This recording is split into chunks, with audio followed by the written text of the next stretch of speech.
वसुदेवसुतं देवं कंसचानूरमर्दनं देवकी परमानंदं कृष्णं वंदे जगद्गुरुं. श्रीमद्भगवद्गीता 18वा या ठिकाणी असणारा अध्याय आणि 18व्या अध्यायाच्या माध्यमातून या ठिकाणी आता आपण 19व्या श्लोकापासून चालू करून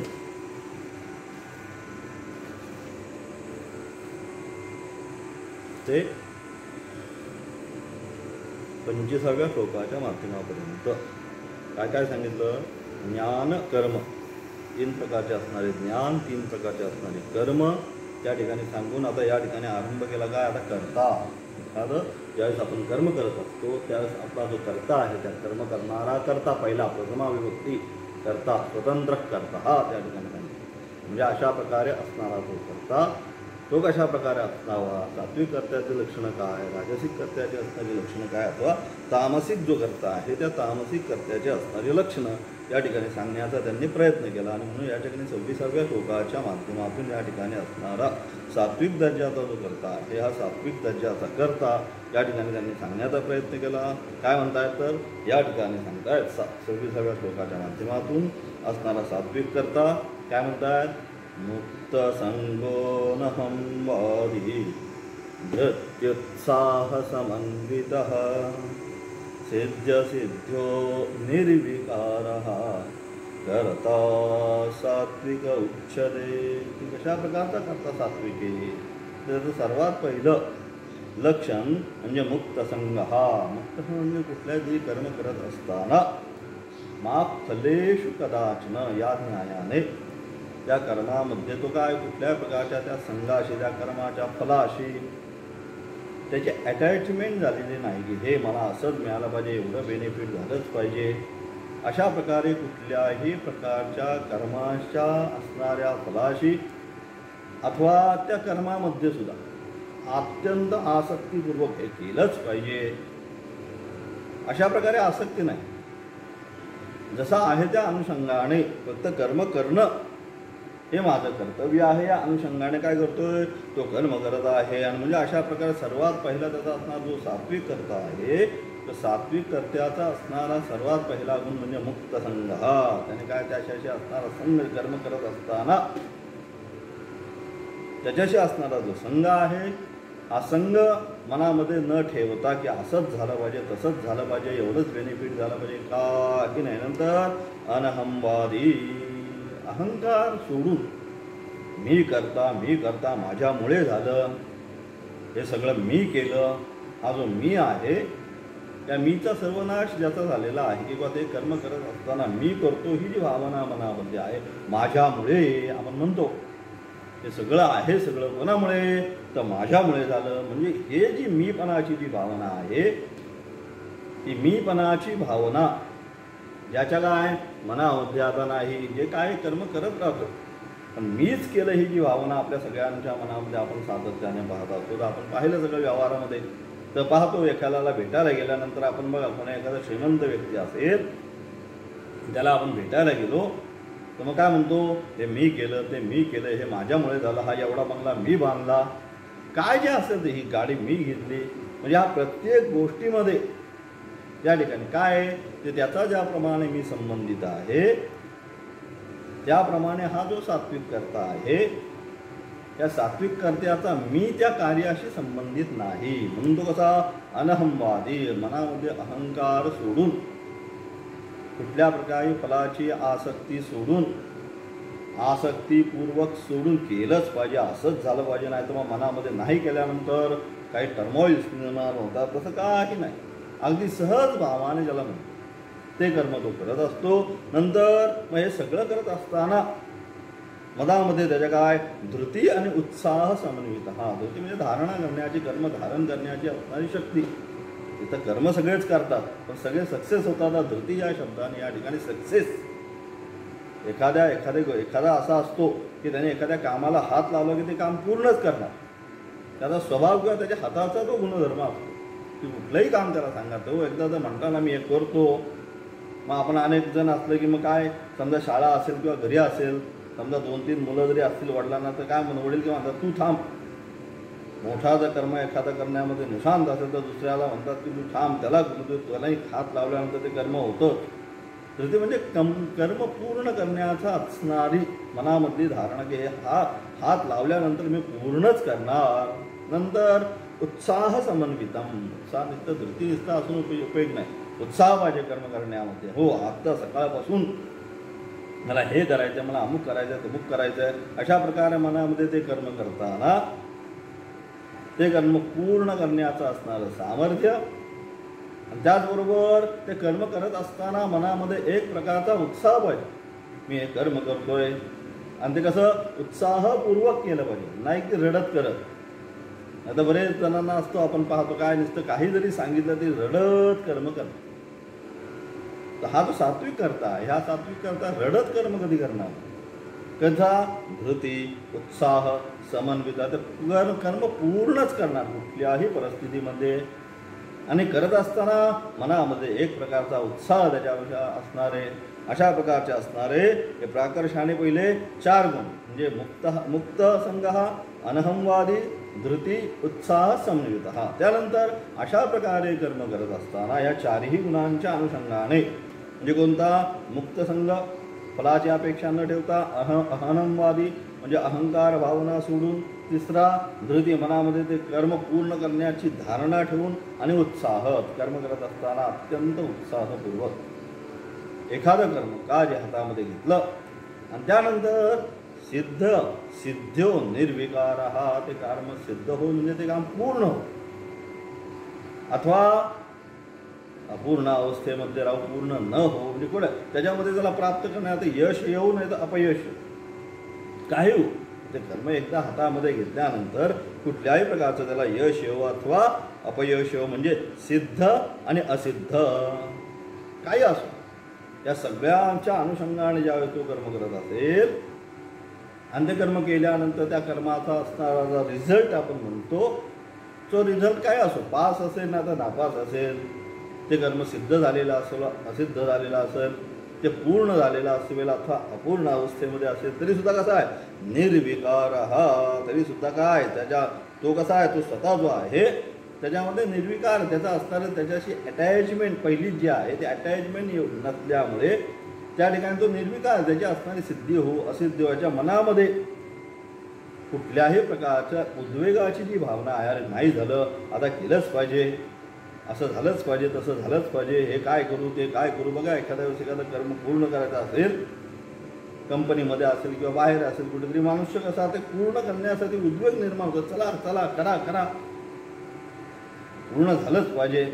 आणि नाही झालं तर मग मनामध्ये ग्रॅमलिंग रडणं चालू होतं, हे चालू होतं. ते बघा याचंच काय नाही, ती मनाची असणारी जी भावना आहे थोडक्यात कुठल्याही प्रकारच्या अंतःकरणामध्ये तरंग निर्माण न होता काम क्रोध आदी काही नाही, फक्त कर्म करणं आहे या अनुषंगाने कर्म करत जाईल. पण ते सिद्ध असिद्ध जरी झालं तर हा निर्विकार भावाने राहील. सिद्धच झालं पाहिजे अशी पण भावना नाही ठेवणार, आणि असिद्ध झालं पाहिजे तरी अपूर्ण राहिलं पाहिजे अशी पण भावना. निर्विकार भावनेने मला कर्तव्य कर्म केलं पाहिजे, हे माझं कर्तव्य आहे, त्या भावनेने जे कर्म आहे ते कर्म काय, ते सात्विक दर्जाचं या ठिकाणी कर्म सांगितलेलं आहे. म्हणजे अशा प्रकारचा जो करता आहे किंवा अशा प्रकारचं जे करता जो आहे या ठिकाणी काय सांगितला, तो सात्विक दर्जाचा कर्म.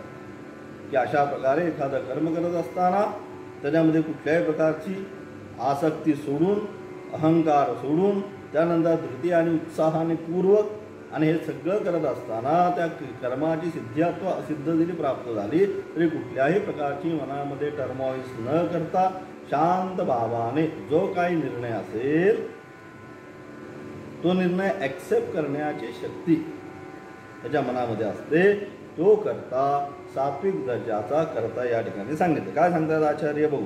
मुक्त आहे ते मुक्त संघ, मुक्त परित्यक्त संघ येन सह मुक्त संघ, अनहंवादी न अहम मदनशील, धृत्युत्साह संयुक्त, धृति धारणे उत्साह उद्यम, ताभ्याम संयुक्त संयुक्त धृति उत्साह संयुक्त, सिद्ध सिद्ध्यो क्रियमाणस्य कर्मणः फलसिद्धौ असिद्धौ च सिद्ध सिद्ध्यो निर्विकारः केवलं शास्त्रप्रमाणेन प्रयुक्तः न फलरागादीना यः स निर्विकारः उच्यते एवं भूतः कर्ता यस्य सात्विक उच्यते. या प्रकारे काय म्हणतात, ज्याने संघाचा म्हणजे काय, फलासक्तीचा त्याग केलेला आहे. अत्यंत महत्त्वाचं असणारं फल मा फलेषु कदाचित, तेवढा एकच श्लोक कर्मसिद्धांताचा लक्षात ठेवायचा. कर्मण्येवाधिकार असते मा फलेषु कदाचन मा कर्मफल हेतुर्भूः मा ते संगोऽस्तु कर्मणि. हा जो श्लोक जो आहे हा अत्यंत महत्त्वाचा. त्यातलं दुसरं पद या ठिकाणी सांगितलं. काय सांगितलं?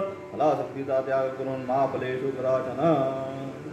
कुठल्याही प्रकारची मनामध्ये फलासक्ती न ठेवता काय केलं पाहिजे? त्याने संघाने फलासक्तीचा त्याग केल्यानंतर तो मुक्त संघ होय. आणि अशा प्रकारे ज्याने ते कर्म करत असताना म्हणजे ज्याने संघाचा म्हणजे फलासक्तीचा त्याग केला आहे तो मुक्त संघ हा. अशा प्रकारे कुठल्या प्रकारच्या फलाची अपेक्षा न करता केवळ माझं कर्तव्य कर्म हे मला केलंच पाहिजे.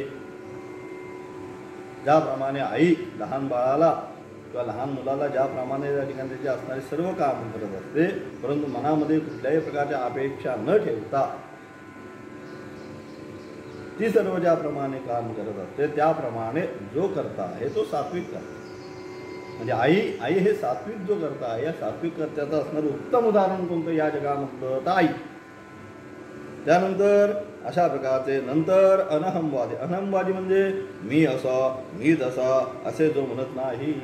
मी असा मी अमुक मी तमुक मी असा माझ्यामुळे असं झालं माझ्यामुळे तसं झालं अशा प्रकारची ती काय आत्मश्लाघा स्वतःबद्दलची असणारी स्तुती आत्मस्तुती जी आहे ती आत्मस्तुतीपासून तो काय वंचित आहे. त्याच्यापासून लांब आहे. कोणी माझी स्तुती करावी किंवा स्वतःच्या मुखाने मगाशी सांगितल्याप्रमाणे आल्यानंतर मी असं झालं हा बंगला असा झाला हा एवढे खर्च केले या सोफासाठी एवढं बघा तुम्ही कोणाच्या घरी गेला की आपल्याला हे सगळं पाहायला मिळतं.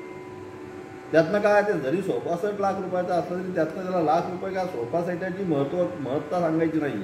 तर मी किती महान मी अशा दर्जाचा सोफा सेट बनवला म्हणजे स्वतःची असणारी स्तुती त्या ठिकाणी करून घ्यायची. हा जो करता सात्विक आहे तो स्वतःच्या कुठल्याही प्रकारची स्तुती त्या ठिकाणी करून घेत नाही. आणि म्हणून मी असा मी तसा असे जो म्हणत नाही तो अहंकारवादी. नंतर धृती उत्साह समन्वित म्हणजे धैर्य आणि उत्साह यांनी युक्त. धैर्य आणि उत्साह असे सांगितल्याप्रमाणे काम करताना मी हे पूर्णच करेल अशा प्रकारची मनामध्ये असणारी भावना धैर्याची. कारण बराच वेळ एखादं काम जर लांब असेल तर मग मनामध्ये काय पाहिजे? धाडस पाहिजे, धैर्य पाहिजे. कुठल्याही परिस्थितीमध्ये ते पूर्ण करण्याची मनामध्ये काय क्षमता पाहिजे. ती क्षमता ज्याच्याकडे आहे तो धैर्य. त्यानंतर उत्साह पण पाहिजे. मगाशी सांगितल्याप्रमाणे नुसतंच करायचं म्हणून करायचं नाही, पाट्या टाकायची कामं नाही. काम करत असताना मनामध्ये एक प्रकारचा उत्साह सुद्धा पाहिजे. अशा प्रकारे धैर्य आणि उत्साहाने युक्त. नंतर हातून घडणाऱ्या कर्मांची फलसिद्धी झाली किंवा न झाली तरी विकाररहित असणारा. त्या सिद्ध म्हणजे ते पूर्ण हो अथवा असिद्धला जाऊ म्हणजे अपूर्ण अवस्थेमध्ये राहिलं तरी सुद्धा म्हणजे हातून घडणाऱ्या कर्माची फलसिद्धी झाली किंवा न झाली झालंच पाहिजे. अशा प्रकारे फलसिद्धी झाली अथवा न झाली तरी सुद्धा काय झाली तरी विकार रहित निर्विकार. हा की त्याच्या मनामध्ये बस माझं कर्तव्य कर्म एवढं करायचं होतं ते मी केलं. आणि असे बरेच आईवडील असतात मग काय म्हणतात माझं झालं आता त्याचं काय जे करायचं होतं आमचं कर्तव्य एवढं केलं. त्याचं शिक्षण झालं लग्न झालं काय झालं त्याचा तो पायावर आता उभा आहे म्हणजे आमचं जे कर्तव्य करायचं होतं ते आम्ही केलं. त्याप्रमाणे हा जो आहे हा त्याच्यानंतर काय आता तो आणि त्याचा काय असेल तो संसार. आता आमचा त्याच्याशी कुठलाही संबंध नाही. अशा प्रकारे जो आहे अशाच प्रकारची असणारी भावना या ठिकाणी ज्याची आहे तो काय तो सांगितला या ठिकाणी सिद्ध निर्विकार. हा तेच सांगण्याचा प्रयत्न केला. हातून घडणाऱ्या कर्माची फलसिद्धी झाली किंवा न झाली तरी विकार रहित असणारा. त्याच्या मनामध्ये कुठल्याही प्रकारचा विकार निर्माण होणारे हे झालंच नाही मी किती प्रयत्न केला परंतु ते काम माझं झालंच नाही म्हणून दुःखी सुद्धा होत नाही. आणि ते काम अरे हे काम इतक्या दिवसात होतं 5 दिवसात होतं मी 2 दिवसात पूर्ण केला आणि म्हणून त्याच्या मनामध्ये कुठल्याही प्रकारचे अहम भावना सुद्धा जागृत होत नाही. म्हणून कसा निर्विकार भावाने काही असो तरी मनामध्ये कुठल्याही प्रकारचा तरंग निर्माण न करता ते काम जो करत राहतो तो करता सात्विक असे म्हटले आहे असणार म्हणजेच विकार असणारा तो निर्विकार होय. नंतर फलेच्छादिकांमुळे प्रवृत्त न होता केवळ त्याच्या मनामध्ये कशा प्रकारे प्रवृत्त होतो तो असा जो सात्विक करता आहे हा सात्विक करता एखादा कर्म करत असताना कशा प्रकारे प्रवृत्त होतो ते सांगितलं आचार्यांनी.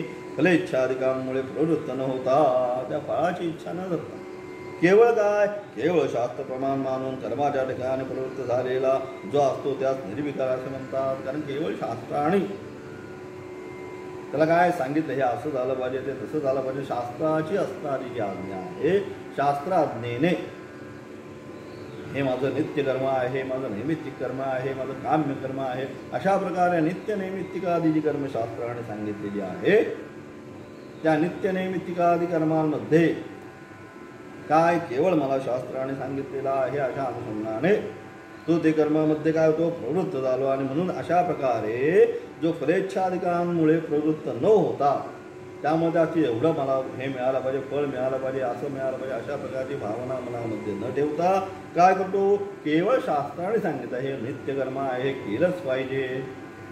तस्मात् शास्त्रम प्रमाणते, या न्यायाने शास्त्राला प्रमाण मानून काय करतो, कर्माच्या ठिकाणी प्रवृत्त झालेला, कर्माच्या ठिकाणी तो प्रवृत्त होतो आणि तो असतो त्याला निर्विकार असे म्हणतात. अशा प्रकारे केवळ शास्त्राने सांगितलेलं आहे माझं हे कर्तव्य कर्म आहे, या न्यायाने तो त्या कर्मामध्ये प्रवृत्त होतो. यावरील मुक्त संघादी सर्व गुणांनी संपन्न असलेला जो करता त्याला सात्विक करता असे म्हणतात. आणि अशा प्रकारे या सर्व गुणांनी प्रामुख्याने जे 4 सांगितले होते, काय, मुक्त संघ, अनहमवादी, धृती, उत्साह, संयुक्त आणि अशा प्रकारे कुठल्या निर्विकार प्रकारे ते 5 गुण त्याच्यामध्ये आले. वरच्या पंक्तीमध्ये 4 आणि खालच्या पंक्तीमधला असणारा 1, अशा प्रकारे 5 गुणांनी जो युक्त असतो अशा प्रकारच्या कर्त्याला या ठिकाणी शास्त्राने सात्विक दर्जाचा कर्ता या ठिकाणी मानलेला आहे. मग राजसिक कर्ता कोणता, तर राजसिक कर्ता 27व्या श्लोकातून सांगितला. काय म्हणतात, रागी कर्मफल प्रेप्सु लुप्तो हिंसात्मको शुचिः हर्षशोकान्वितः कर्ता राजस परिकीर्तितः. अशा प्रकारे त्याचं सगळ्यात पहिलं सांगितलं रागी म्हणजे कर्मामध्ये असणारी आसक्तीची भाव, की हे मला केलंच पाहिजे अशा प्रकारे असणारा. नंतर कर्मफलप्रेप्सु, कर्मफलाची इच्छा करणारा, याला म्हणजे राग त्या कर्मामध्ये मला हे प्राप्तच झालं पाहिजे, त्यामध्ये असणारी विषयाची असणारी आसक्ती, त्या कर्माविषयीची असणारी आसक्ती मनामध्ये धरून हे कर्म मी प्राप्तच करेल, अशा प्रकारे मला ह्याचं रिझल्ट मिळेलच, एवढं माझं याच्यातनं बेनिफिट प्राप्त होईलच, अशा प्रकारे मनामध्ये पहिला विचार करून तो रागी. त्यानंतर कर्मफलप्रेप्सु, त्यानंतर कर्मफलाची इच्छा धरणारा, एवढंच फल प्राप्त झालं पाहिजे, जे काही कर्म करेल त्याचं काही ना काहीतरी बेनिफिट जे आहे त्याचा मनामध्ये विचार करून कर्मफलप्रेप्सु. नंतर कर्मफलप्रेप्सु लुब्ध म्हणजे लोभी, द्रव्याच्या अनुषंगाने, परद्रव्याच्या अनुषंगाने लोभ ज्याच्या मनामध्ये आहे अशा प्रकारचा लुब्ध. नंतर हिंसात्मक, नंतर कर्म करत असताना जो आहे असा हा राजसिक कर्ता जो आहे, कर्म करता असताना काय करता, हिंसात्मक म्हणजे दुसऱ्याला पीडा होईल नाही होईल याचाही विचार न करता, बस मला माझं कर्म सिद्ध झालं पाहिजे, आम्हाला बाकी काही माहिती नाही, आम्हाला एवढंच सांगितलं आहे, आम्हाला तेच करायचं आहे, मग ते तुम्ही तुमचं बाकीचं बघून घ्या, अशा प्रकारची असणारी वृत्ती, दुसऱ्याला पीडा करण्याची वृत्ती ज्याची आहे तो हिंसात्मक. नंतर अशुची, वाक्याने अंतशुद्धी न ठेवणारा, कसाही राहणारा, स्नानादी वगैरे काय न करणे, काय कुठल्याही परिस्थितीमध्ये कसाही राहतो, अशुची म्हणजे या शब्दाने अशुची म्हणजे कसाही राहणारा. नंतर बाह्य अथवा आंतरिक जी शुद्धता अपेक्षित आहे की कुठल्याही प्रकारची बाह्य अथवा आंतरिक शुद्धता न ठेवणारा. नंतर हर्षशोकान्वित,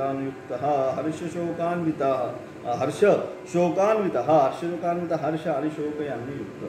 कर्मामध्ये काय, जो कर्म करत असताना दोन्ही सिद्ध झालं की तिकडं का हा निर्विकार आहे, कोण, सात्विक करता, पण हा कर्म सिद्ध झालं की लगेच काय होतो, लगेच नाचायला सुरुवात करतो, हर्ष त्याला होतो, अरे वा वा मी एवढं ठरवलं होतं, एवढं टार्गेट माझं पूर्ण झालं, मला एका दिवसात एवढं प्राप्त झालं, तेवढं प्राप्त झालं म्हणून हर्ष करतो, उड्या मारायला लागतो. आणि शोक त्याचप्रमाणे, समजा टार्गेट पूर्ण नाही झालं, अरे बापरे मला 1000चं टार्गेट ठेवलं होतं, ते 200 रुपये मिळाले, 800 रुपये मी घालून बसलो, शोक, दुःख लगेच संध्याकाळी, अरे रे आज एवढं बेनिफिट नाही झालं, आज एवढा मला नफा व्हायला पाहिजे होता. अशा प्रकारे कुठल्याही कर्मामध्ये सिद्ध झालं की लगे अगदी त्याला आनंदाच्या उपल्या फुटत मग अगदी नाचायला लागतो, आणि सिद्ध नाही झालं की काय करतो, लगेच रडायला सुरुवात करतो. अशा प्रकारचा जो करता आहे त्या कर्त्याला या ठिकाणी काय सांगितलं, तो राजसिक दर्जाचा कर्ता आहे. काय काय सांगितलं, रागी, नंतर कर्मफलप्रेप्सु, नंतर लुब्ध, नंतर हिंसात्मक,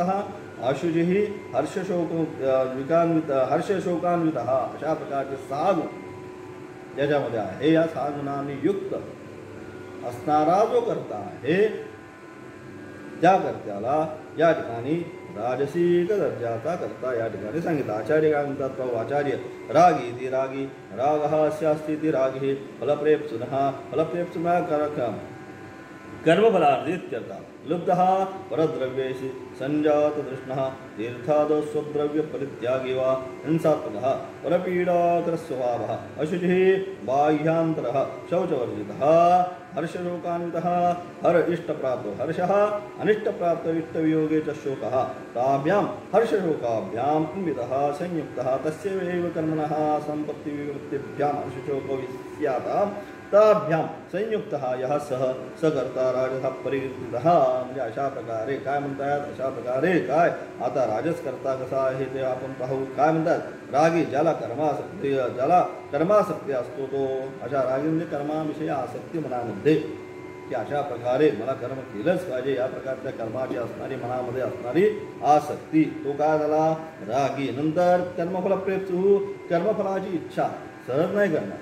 कुठलंही करताना त्या ठिकाणी काय त्याचं टार्गेट ठेवूनच की अरे मी आता एवढं कर्म करतोय, हा महिन्याभर मला असं करायचं आहे, मग मला महिन्यानंतर किती मिळणार, किंवा मग आपण सातत्याने पाहतो की कोणाबरोबर काय जायचं म्हटलं तरी मनामध्ये काय मिळणार, अशा प्रकारची भावना जो ठेवतो तो कर्मफलप्रेप्सुः कर्मफलाची इच्छा करणारा, लुब्धः परद्रव्याविषयी ज्याला तृष्णा उत्पन्न झालेली आहे, आणि सत्पात्री जो आपल्या द्रव्याचा परित्याग करत नाही. फक्त लुब्धः म्हणजे परद्रव्याविषयी ज्याच्या मनामध्ये काय झाली तृष्णा उत्पन्न झालेली आहे, हे मला दुसऱ्याचं, थोडक्यात दुसऱ्याचं मला कसं मिळेल, फुकट काही न करता दुसऱ्याचं मला कशा प्रकारे मिळेल एवढाच ज्याच्या मनामध्ये विचार आहे. परंतु स्वतःचं जे धन आहे तेच सांगितलं, परद्रव्याविषयी ज्याला तृष्णा निर्माण झालेली आहे, परंतु सत्पाती जो आपल्या द्रव्याचा परित्याग करतो, आपल्या स्वतःचं जे द्रव्य आहे ते यत्किंचित सुद्धा त्याचा परित्याग किंवा म्हणाल तरी तुझं बाबा एवढं तू कमवलेलं आहे, एवढं तू हे केलेलं आहे, यातलं थोडं दुसऱ्याला दान दे,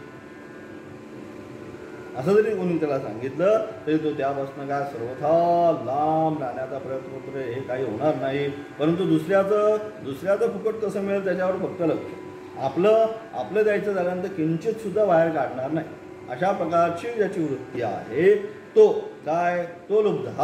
म्हणून तेच सांगितलं, लुब्धः परद्रव्याविषयी ज्याला तृष्णा उत्पन्न झाली आहे व सत्पात्री जो आपल्या द्रव्याचा परित्यागच करत नाही, तो लुब्धः. नंतर हिंसात्मक म्हणजे दुसऱ्याला पीडा देण्याचा त्याला स्वभाव आहे. हे कर्म करत असताना दुसऱ्याला काय हिंसा किंवा पीडा, शाब्दिक असे काही क्वाचिक मानसिक तिन्ही स्तरावर, काही क्वाचिक नाही करणार, पण मानसिक पीडा दुसऱ्याला देण्याचं काय करणार बरोबर करतं.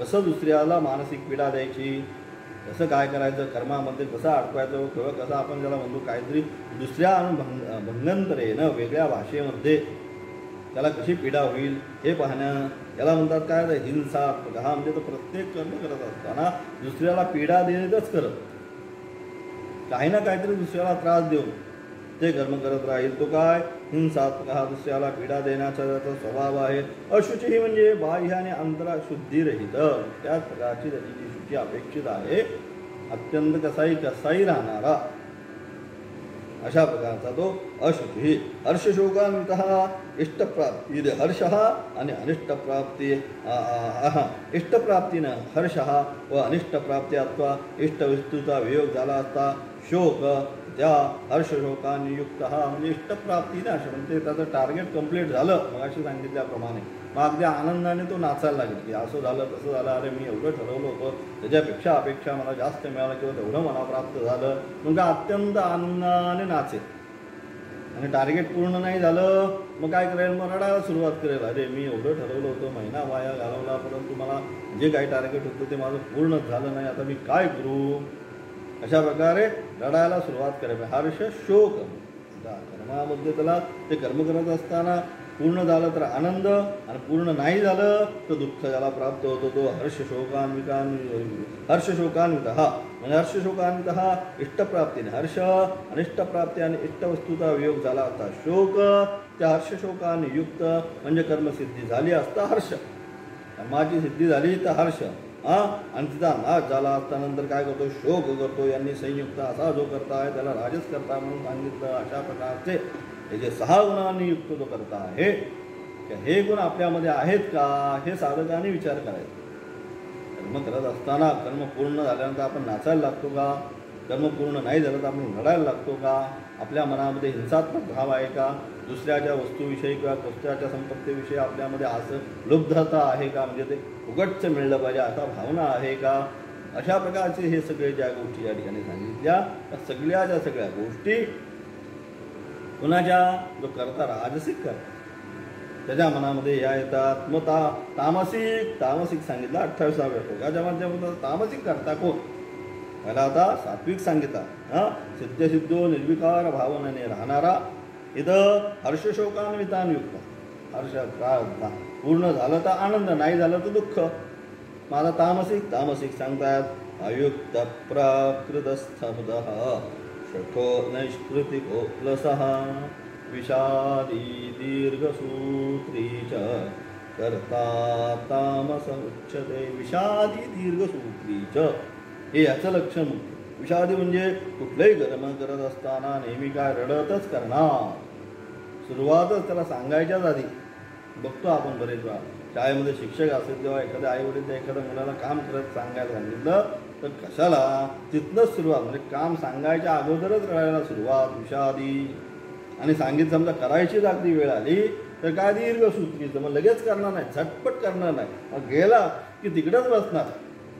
पुन्हा आई 4 वेळा येऊन त्या तिथे ओरडेल, कुठे गेला. हा दीर्घसूत्री तिकडे, म्हणजे परत आईने आपल्याला ते कामच सांगायला नाही पाहिजे, ते वस्तू आणायला सांगितली नाही पाहिजे. अशा प्रकारची परिस्थिती निर्माण करणारा विषादी दीर्घसूत्रीचं बराच दिलं की लगेच तेवढ्या वेळात नाही करणार.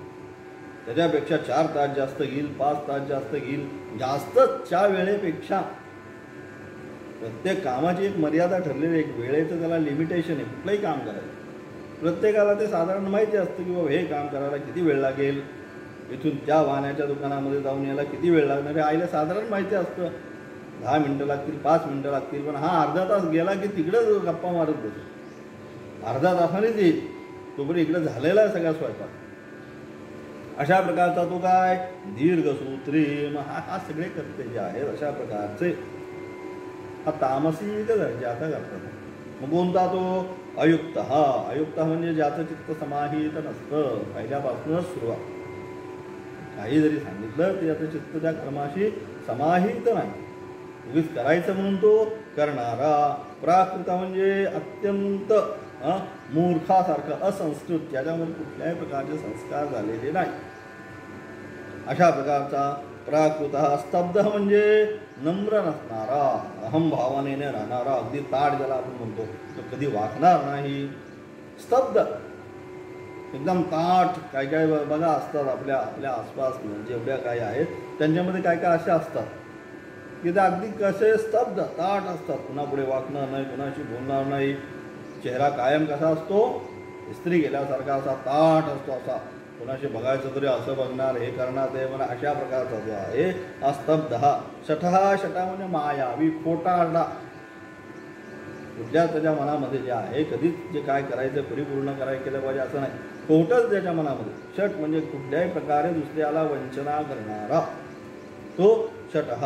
नैष्कृतिको म्हणजे दुसऱ्याच्या वृत्तीचं छेद, म्हणजे जे काही असतात एकमेकांमध्ये संवाद किंवा काय त्या गोष्टी आहे एकमेकांबद्दल काही विशेष गोष्ट एखाद्या मित्राला माहिती असते, मग ते काय करतो त्या वृत्तीचा छेदन करता दुसऱ्या सगळ्यांपर्यंत कशा पोहोचवणार. आपण म्हणतो एखादा मित्र तुम्ही माझा फार जवळचा आहे, तुला मी अमुक गोष्ट सांगतो, अरे हे असं झालं, मग तिथनं मी एवढे पैसे आणले, त्यांनी हे सगळं केलं.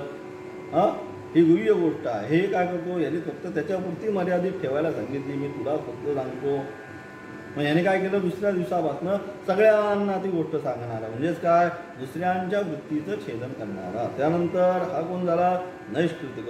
नंतर अलसा म्हणजे अत्यंत आळशी. कुठल्याही प्रकारे ती गोष्ट सांगितली की तो ताबडतोब नाही करणार, करू बघू ठेवा, आज या, उद्या या, परवा या, अशा प्रकारे अत्यंत जो अशी स्वरूपाचा हे. नंतर विषादी, विषादी म्हणजे नेहमीच सांगितल्यानंतर रडायलाच सुरुवात त्याची. म्हणजे पहिलं जसं म्हणूनच सांगा अयुक्त हा, तो काय त्याच्या मनामध्ये इच्छाच नाही, म्हणून त्याला कितीही सांगितलं तरी तो रडतच ते कर्म करणारा, दीर्घ सूत्रीचं दीर्घ लांब बराच वेळ तेच कर्म करत राहणारा असा जो आहे त्याला काय सांगितलं या ठिकाणी तामसिक याचा तो करतो या ठिकाणी सांगितला.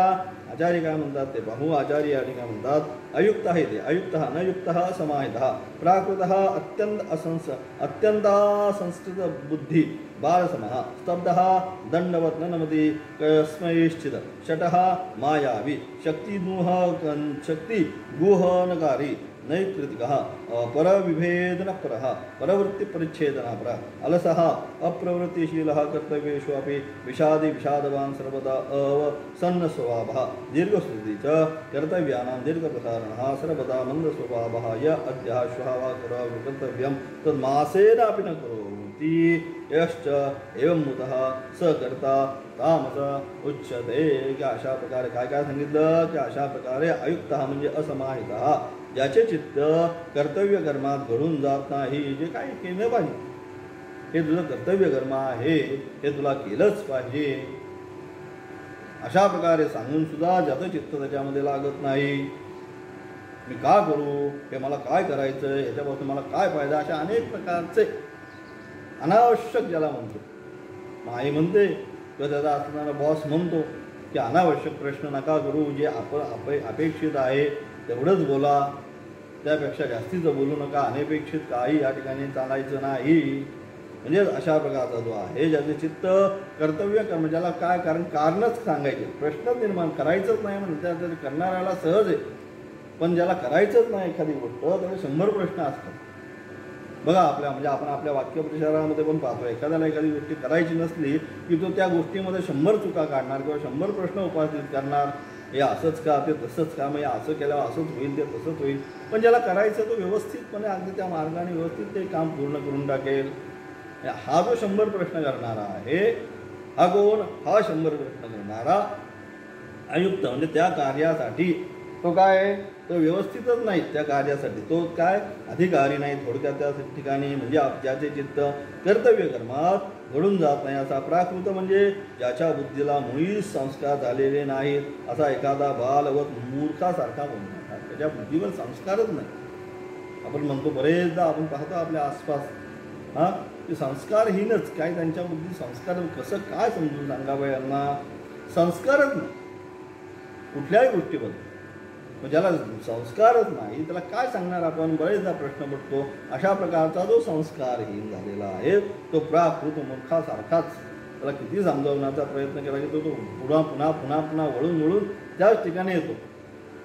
अशा प्रकारचा जो आहे तो प्राकृत स्तब्ध म्हणजे ताठ नम्र न होणारा, मगाशी सांगितलं कोणाही पुढे न वाकणारा, अगदी ताठ अगदी पोझिशनमध्ये आपण म्हणतो त्याला, तसंच कडक कपडे, इस्त्री चेहरा इस्त्रीचा, हास्य नाही, काही नाही, एकदम ताठ असा असणारा तो स्तब्ध. षट म्हणजे लबाड, छोटा. लबाड म्हणजे आता तुम्हाला काय सांगायचं नाही, लबाड म्हणजे आपल्या स्वार्थाचाच विचार करणारा, दुसऱ्याला फसवून कसं मला त्याच्यापासून माझा काय स्वार्थ सिद्ध होईल अशा प्रकारची भावनेने तो जरी त्याच्याबरोबर जरी ते सगळी कर्म करत असला तरी त्यात फायदा कोणाचा बघतोय, तो त्याचा बघत नाही मित्राचा. मग याच्यापासून हा कसा काळात जाईल किंवा याच्यापासून मला कसा फायदा होईल एवढंच तो काय म्हणतो विचार करून त्याच्याबरोबर कार्य करत राहतो. अशा प्रकारचा लबाड कपटी, आपले सामर्थ्य गुप्त ठेवणारा, त्याला आपलं स्वतःचं सामर्थ्यसुद्धा म्हणजे दुसऱ्याला कळून देणार अशा प्रकारचा नैष्कृतिक दुसऱ्यांच्या वृत्तींचा उच्छेद करण्यात तत्पर म्हणजे दुसऱ्याबद्दल जे काय असेल तर दुसऱ्याला सांगून लगेच रिकामा होणारा, कुठल्याही प्रकारची वृत्ती दुसऱ्याची मनामध्ये न ठेवता सगळ्या गावभर पसरून त्याची एखाद्याची काय बातमी असेल तर लगेच सगळ्या गावभर सांगत जाणार की त्यांनी तसं केलं, त्याचं असं झालं, त्याचं तसं झालं.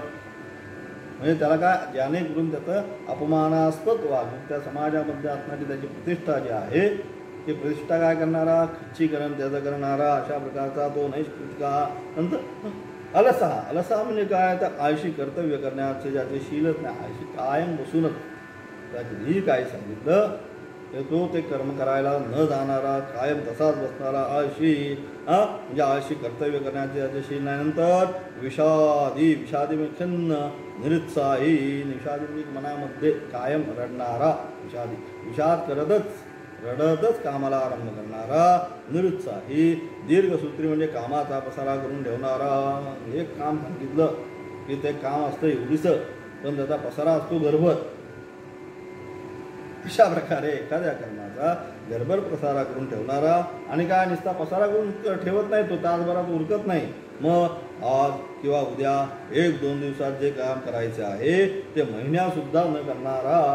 आज 1-2 दिवसाचं काम आहे, परंतु 1-2 दिवसाच्या कामासाठी हा महिना लावतोय, आणि महिना झाला तरी ते काम त्याचं पूर्ण होत नाही.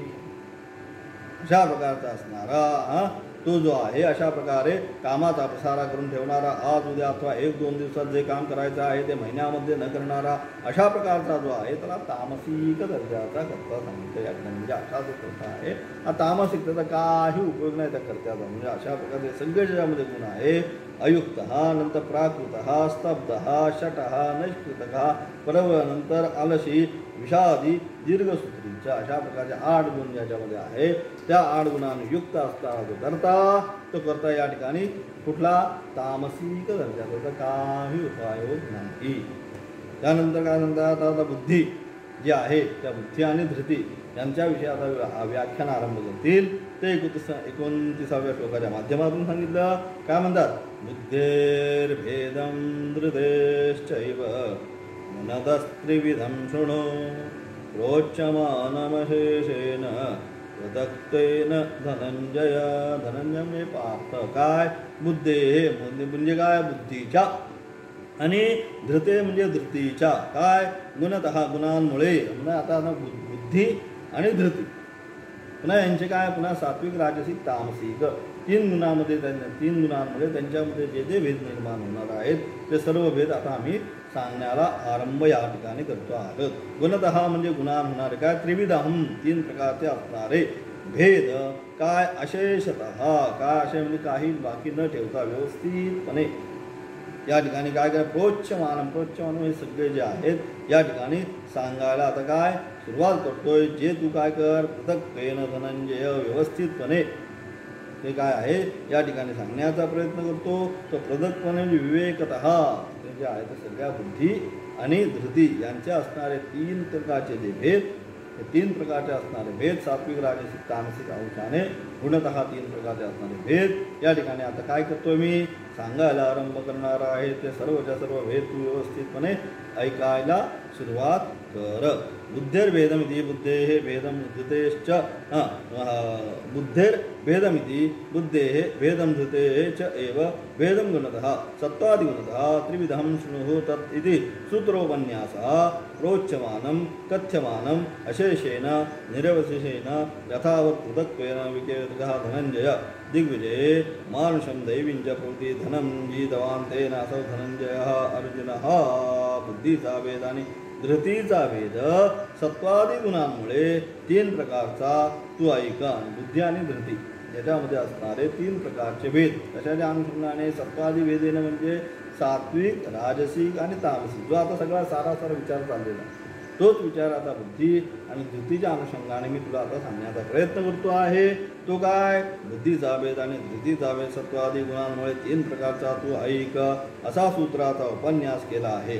आणि म्हणून अशेषेण म्हणजे काही बाकी न ठेवता पूर्णपणे म्हणजे विवेकपूर्वक सांगितला जाणारा हा त्रिविध भेद तू ऐका. म्हणजे अशा प्रकारे सात्विक, राजसिक, तामसिक दर्जाच्या अनुषंगाने बुद्धी आणि धृती याच्यामध्ये असणारे 3 प्रकारचे भेद तू या ठिकाणी आम्ही तुला सांगतो, ते तू ऐक. हे धनंजय, दिग्विजयामध्ये मनुष्यांच्या आणि देवाचे पुष्कळ धनंजयाने जिंकले म्हणतो धनंजय. धनंजय का म्हटलं तर दिग्विजय यात्रेला ज्यावेळेस अर्जुन निघाला त्यावेळेस अर्जुनाने काय केलं, अनेक राजांकडनं किंवा देवाधिकांकडनं जे काय धन आहे ते सर्व धन काय केलं त्यांनी जीवनामध्ये प्राप्त करून घेतलं, किंवा अनेक प्रकारचं धन त्याने त्या ठिकाणी जिंकलं. म्हणून त्या अर्जुनाला या ठिकाणी धनंजय असं नाव पडलेलं आहे. म्हणजे अशा प्रकारे या ठिकाणी आता काय, बुद्धी आणि धृती यांच्या असणारे पुन्हा सात्विक, राजसिक, तामसिक, सात्विक, राजसिक, तामसिक गुण या ठिकाणी सांगण्याला आरंभ केला. त्याच्यामध्ये सर्वात पहिले या ठिकाणी बुद्धी, सात्विक बुद्धी कोणती